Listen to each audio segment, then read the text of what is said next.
Roswitha first, and today we are talking to Mark Armour about business continuity. We're glad that you've joined us today for Kingsbridge BCP podcast. We hope you find this informative and maybe a little bit of entertainment value as well. We're here on a nice Monday morning in the Texas heat, and I've really been looking forward to doing this particular interview. And so here we are, Mark Armour. I'd love to hear a little bit more about your background before we kind of start on today's topic, to figure out how did you get into the space, because we all have interesting stories about how we got here. In our day, nobody kind of started their career in business continuity. You sort of fell into it. Is that true for you? I'm one of the rarities, so I guess I'm the exception that proves the rule. Good morning, by the way, Roswitha. Thanks for having me on. So no, I'm one of the few who actually got into business continuity because there was an open position and I applied for it. I tell people prior to business continuity, I kind of jumped around from career to career. I was a database and a web developer. I was a business analyst. I worked in insurance audit. I was actually a trainer before I joined business continuity, and I knew somebody in the business continuity department at my organization who said, "Hey, we have an open position. Why don't you apply?" And I said, "Sure. What's business continuity?" And it sounded interesting. I thought, well, worst comes to worst, maybe in a couple of years, I'll go be looking for something else. And 20 years later, I'm still predominantly doing it. So yeah, my backstory isn't nearly as interesting. Maybe what's more informative is when I started in business continuity in 2002, by the book, traditional business continuity practitioner doing the BIA and writing plans and conducting annual exercises. And it was really my experience responding to actual disruptive events that caused me to pause and say, you know what, none of the priorities that we defined beforehand are applicable when we get into a disaster situation or a disruption. All of these huge plans that we develop, nobody ever looks at or references. What are some better ways that we can do this? And over time, I've kind of evolved my approach to business continuity. I started talking to a lot of people within business continuity and even outside of business continuity to kind of learn what are their experiences, what works for them, what doesn't work. And through that, and through meeting another business continuity colleague, an individual by the name of Dr. David Linstead at Ohio State University, we kind of put all this together into something that we call adaptive business continuity, which is a different approach. And this is something that we've been kind of promoting and advocating for, I guess, the better part of the past 6 or 7 years. I think we first published our manifesto in 2015, and then the book came out I think almost exactly 6 years ago, or 5 years ago in 2017. Congratulations on that. Thank you. Thank you very much. Yes. I love hearing you call it a manifesto. It's very powerful. It's very powerful. Yep. We kind of wanted to say, yeah, we should do things differently. And here's what we should do differently. And maybe here's the things that we feel maybe aren't adding value and you should maybe eliminate from our practice. Well, and as you know, Kingsbridge, Skip Williams, and then in my career as well, we also have kind of felt constrained by the traditional ways of doing BCP. 4-inch binders on the shelf kind of being my particular example of what I think doesn't work. And my career started in 2000. I had mentioned this before we got started, but it was post Y2K that I was brought on board to a team, and I kind of fell into it from the data security side of things and was recruited to this team and said, business continuity, what's that? Okay, that sounds interesting. And about a year later here in Houston, we had something called Tropical Storm Allison, which you probably have also heard of. And the company that I worked for at the time did a lot of printing, very specialized printing for their business. And the basements of the buildings flooded during Tropical Storm Allison, and there was this big, giant, completely custom printer in the basement of one of the two buildings that the company that I worked for occupied then. And there were no parts. It was completely custom. It was going to take 6 months at least to get a new printer. And this is the kind of printer that fills like 4 rooms of a basement. We're not talking about your average, go to Office Depot kind of a printer. Yeah. And that was kind of my first lesson of, oh, the things that are in the plans don't necessarily work, because of course they had all made the assumption that, well, that's not ever going to happen. The printer is never going to go down. And so I wound up kind of on a similar path as you Mhm. and David, in looking at um, other ways of approaching business continuity to make things a little bit more practical. So we're very excited to have you as a guest on today's podcast. Thank We you. truly, truly are. So kind of the first thing I wanted to look at with you and hear your thoughts on is the evolution of business continuity. We've been in business continuity about the same amount of time.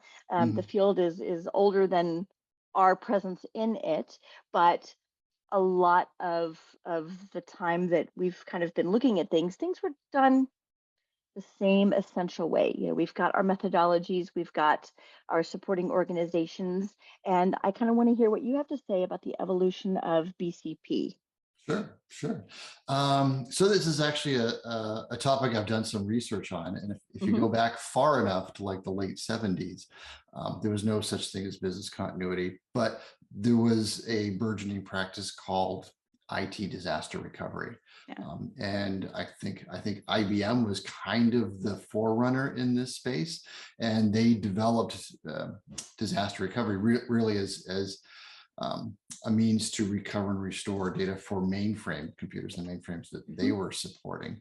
And what they did was they wanted, most companies didn't want to invest millions of dollars, which is what a mainframe was back in the late 70s, Yeah. to basically have this piece of machine sitting idle. So they had to kind of like scale back what the expectations were and the investment that they would have to make. And through that, Hmm.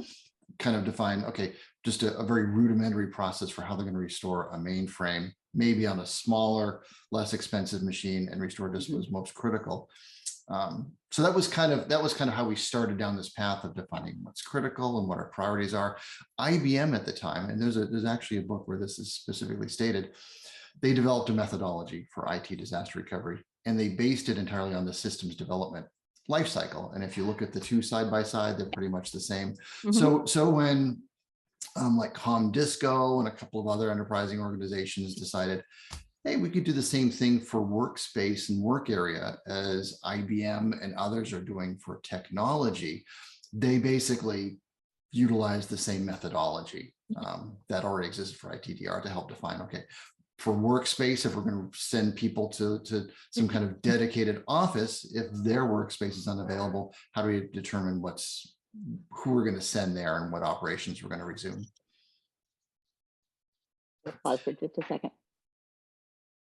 No, wait. So essentially that brings us to where we are today, which is this very well-defined methodology or life cycle that we follow in Hmm. business continuity. And really the evolution that I've seen over the 20 years that I've been in business continuity has not been revolutionary. It has not been significant in any meaningful way that I've seen. It's the same life cycle. It's predominantly the same steps. All I've seen are really just more details added, more expansion of the steps and the actions that practitioners are expected to take within business continuity. And I think that's why there's a need for adaptive business continuity and maybe even for other approaches to business continuity, because my belief is we've essentially accepted a methodology that was never really vetted. No one ever really evaluated whether this methodology was delivering on its outcome or its intended objectives. It just seemed to simply fit. And because we all wanted to use a common language and we wanted everybody to kind of practice the same way, we just kind of ran with it. And now all we've really done is we've built certification bodies and now standards and regulations all around this life cycle.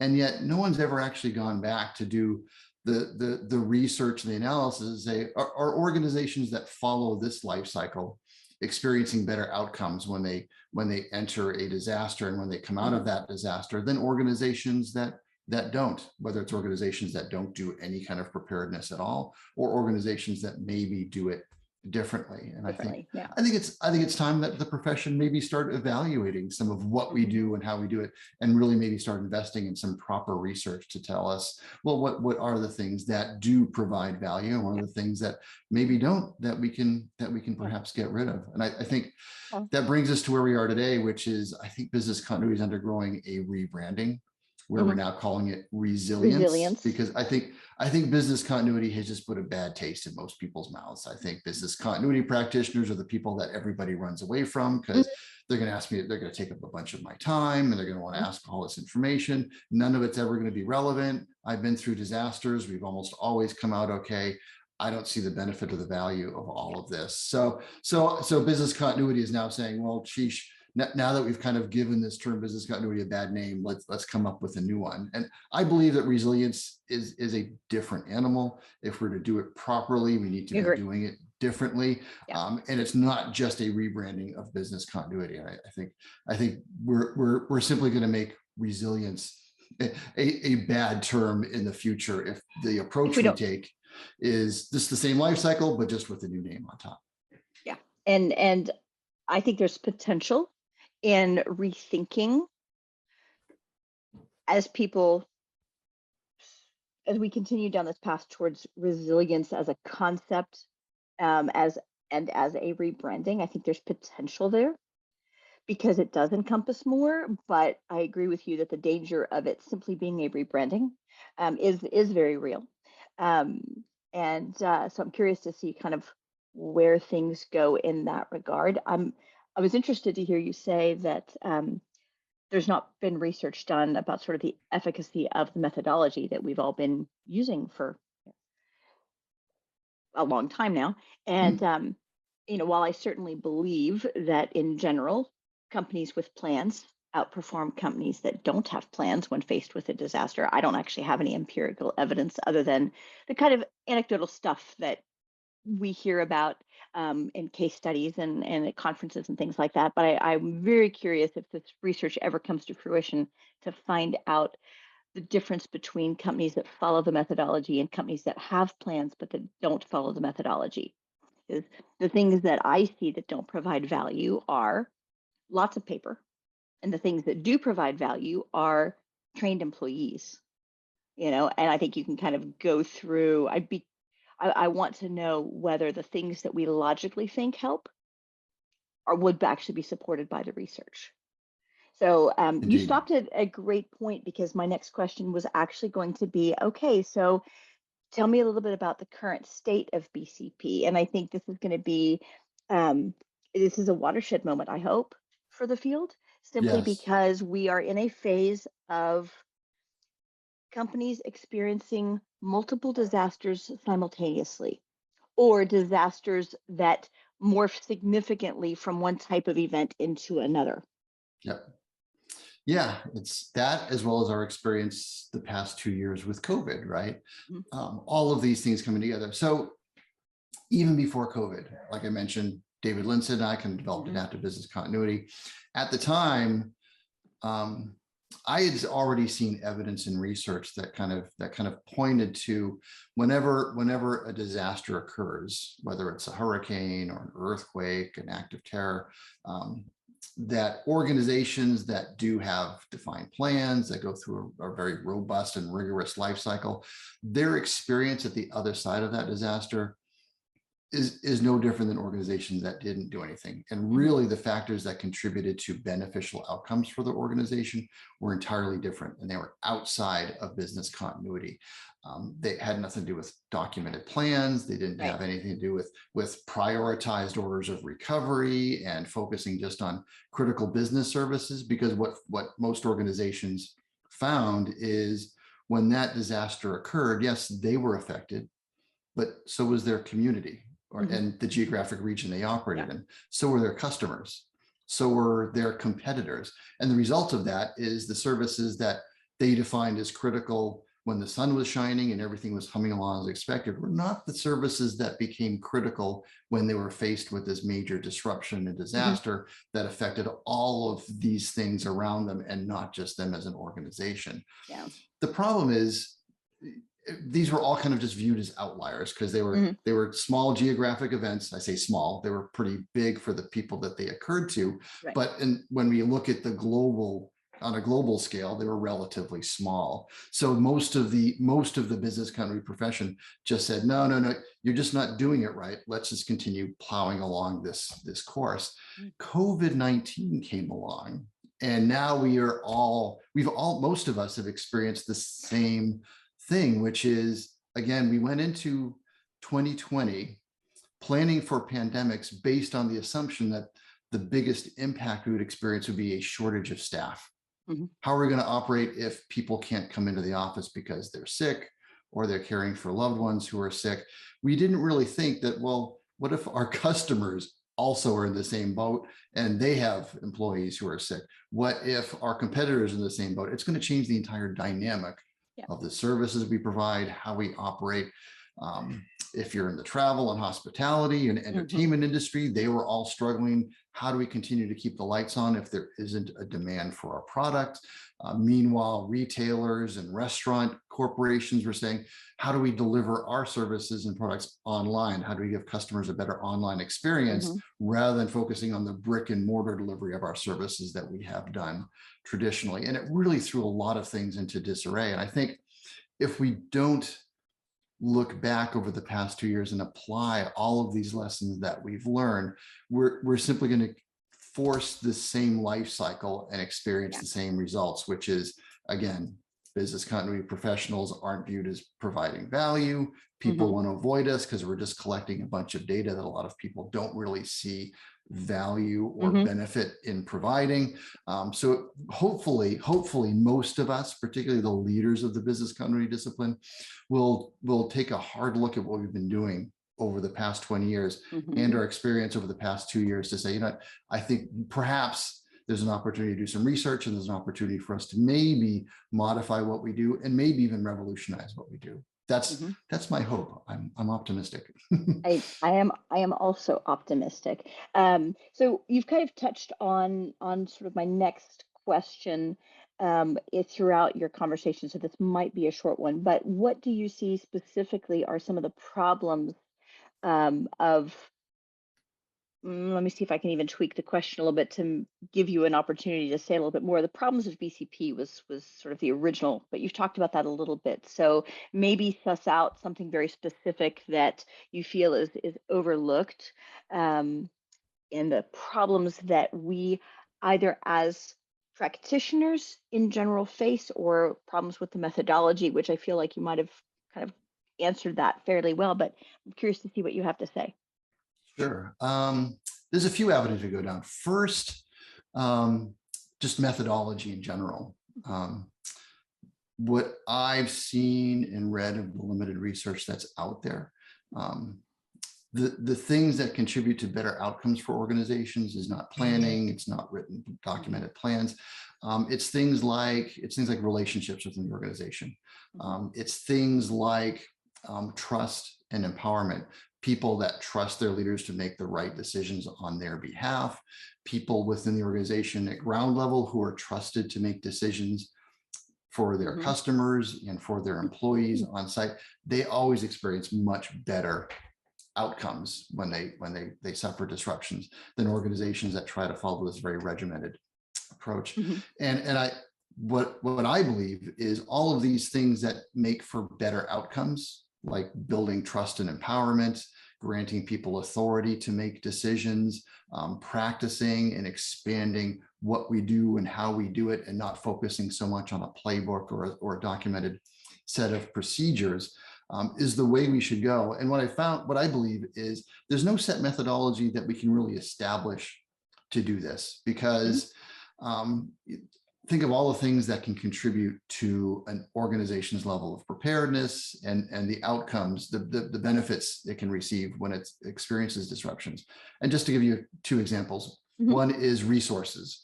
You can pre-deploy resources and equipment to help the organization respond and recover effectively. How you do that, right, is you're going to have to identify what the resource needs are, make the business case so you can get approvals and investments and budgets, as well as maybe the resources to store those store that equipment and that those pieces of, whether it's electronic gear or physical devices for deployment. There's a specific approach you can take to do that. If however you want to give people the authority to be able to get those resources when they are most in need, you're gonna have to perhaps grant them very specific budgeting authority. You're gonna have to make sure that they are empowered and they feel trusted to make those decisions when the time comes. That's not, you don't have to have a budget for that. You don't have to deploy resources. That's a completely different process that you're gonna have to follow. So for me, it's not really about following a repeatable life cycle. It's really about implementing I shouldn't even say a process, but whatever the solution or the strategy dictates we do, that's the means by which we should execute. So that's one. I think the other area where I think we really get it wrong, for lack of a better term, is our focus. You okay? So another area where I think I hate to say get it wrong, but I think where we tend to focus a lot of time and effort is plan developments and our focus on plans. And I understand that, plans serve as evidence that planning has taken place. I understand that plans can be a good reference tool when we're practicing and we're exercising and testing. The problem that I have is we tend to set a plan up as that's the means that delivers capability. And really there's all of these other things that really I think are bigger contributors to recovery capability than simply a documented plan. And I've started to advocate over the past few years of just getting rid of plans entirely. So not just reducing them to like a one-pager, but let's not even use plans as the means to recover. Because I think it sets the expectation with the people we work with that all of their questions are going to be answered when the disruption occurs. And all they need to do is know how to access that plan or where it is so that when the disruption inevitably occurs, they can go follow the plan, only to find that all of the assumptions that we made, all the stuff that we documented doesn't apply in this situation. If, however, we set the expectation that there's not really going to be a set of procedures that will answer all of your question, and that this is contingent upon you, the folks within the business, to come up with solutions, maybe utilize the resources and strategies that are available to you at that particular time, to the best of your abilities in that very chaotic, unpredictable, disruptive environment. So for me, plans are kind of a way of setting the wrong expectation and setting people down the wrong path. We say, you're not gonna have a plan, you're gonna have to figure this stuff out on your own. You're forcing people to think through what that process is. And that brings me to a question that I hadn't anticipated asking, but how do you reassure skeptics that their staff is going to be able to respond when they don't have a written plan? Since that's the thing that people have been relying on to say, this is going to give us the answers when the disaster occurs. So how would you tell someone, or how would you respond to a skeptic who's like, my employees aren't going to know what to do? I would simply say, what does your experience tell you? If people are coming to me and saying, well, my employees aren't going to know what to do, I would say, have you ever been through an experience where having a written or documented plan actually informed employees of what to do? Or has your experience been walking through exercises, practicing what people need to know or what they need to do, going through drills, maybe even some surprise opportunities, or even leveraging actual real world events to familiarize people with what their responsibilities are, what things might look like when they enter some kind of chaotic or disruptive event. What has your experience in the past been that people can immediately reference a plan or a document and then know immediately what to do? Or have you struggled even getting people to pull up a plan when necessary? So that for me, it's just referencing the real world experience. Thank you very much, Mark. Excuse me. So I think we're going to have to wrap it up for today. I want to thank Mark, first of all, for agreeing to be interviewed today. I've really actually enjoyed this very, very much. I'm a big admirer of um, other ways of thinking about BCP. So certainly your work and David's work is definitely something that I've followed and been interested in over the years. And I'll be curious to see kind of what comes next for you as hopefully you'll be able to make some of these changes happen. I'm be looking forward to seeing some research if that's ever something that comes to fruition. I want to thank our audience today for joining us for today's podcast. We hope you enjoyed the podcast, found it informative. Go to our website, kingsbridgebcp.com, for more information about business continuity and recovery planning. And again, thanks very much. Everybody have a delightful day and enjoy. Bye. Thank you. Take care.